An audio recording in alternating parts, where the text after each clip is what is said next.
I start with a short question to Mr. Mauro.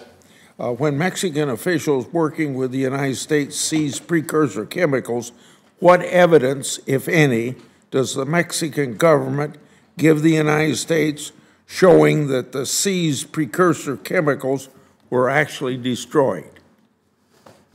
Thank you for your question, Senator. We take corruption allegations very seriously. We work hand in hand through our TCIUs with our Mexican partners. Do they show you the pictures, or do they show you the destruction of the precursor? No, sir, but we do understand that they hire private companies for the destruction of the evidence that they seize. Okay, thank you for that. Now to Mr. Kimball. The Justice Department indicted Chapitos in Southern District of California, Northern District of Illinois, District of Columbia, and the Southern District of New York. According to Justice Department, the Chapitos have the largest, most fentanyl trafficking operation in the world. The New York Times reported an interagency dispute over the Chapitos cases. So to my question then, has DEA headquarters always provided full support to the Southern District of California, Northern District of Illinois, District of Columbia on their Chapitos cases and other Sinaloa cartel-related matters? Yes, the DEA headquarters has always provided support to those offices. The Chapitos indictment was a new tactic so we could actually demonstrate how the chemical companies in China were facilitating the movement of precursors to Mexico. It was transferred to manufactured into fentanyl by the Chapitos and brought into the United States. And that indictment encompassed that effort. Did the DEA-led Special Operation Division hold a deconflicting meeting with the Southern District of New York, Southern District of California, and the Northern District of Illinois? I do not know if they had held a meeting, no.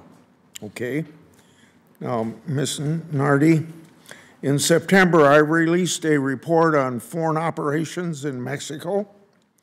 The report cites embassy documents that show the State Department hired Mexican nationals to fill U.S. government contract positions.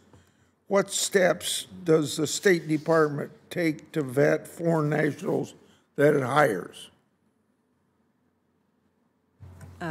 Thank you for that question, Senator. I will have to get back to you with an answer on that. With a written answer? Yes. Yeah, thank you.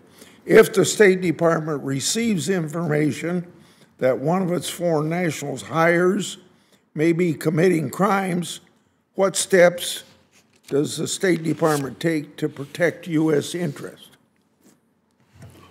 We will submit that as part of the written response. Okay.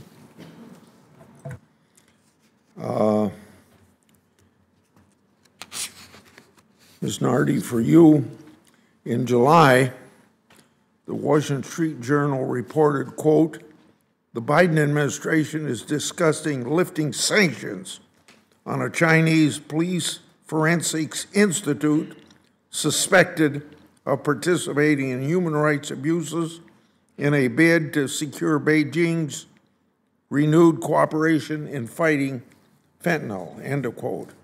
Is the administration considering lifting sanctions against China?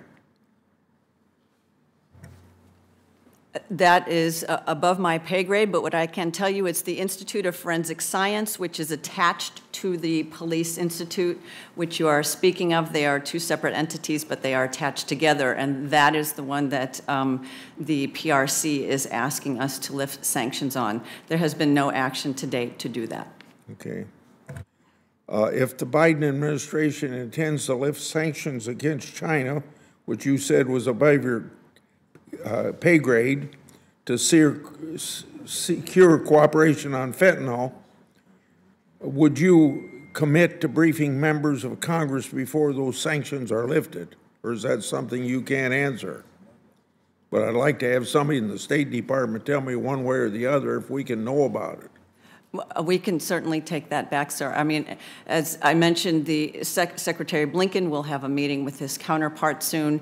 Certainly, these issues will be among those discussed. There has been some talk of finding a way to have a working group or some sort of gathering to discuss issues that need to be resolved before we can increase cooperation. Could I ask one more question along this line?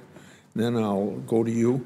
If the Biden administration lifts sanctions on China's Police Forensic Institute as reported, could you commit to ensuring that this action will not result in enabling the Chinese police force's surveillance and abuse of ethnic minorities, which is a top priority of our government?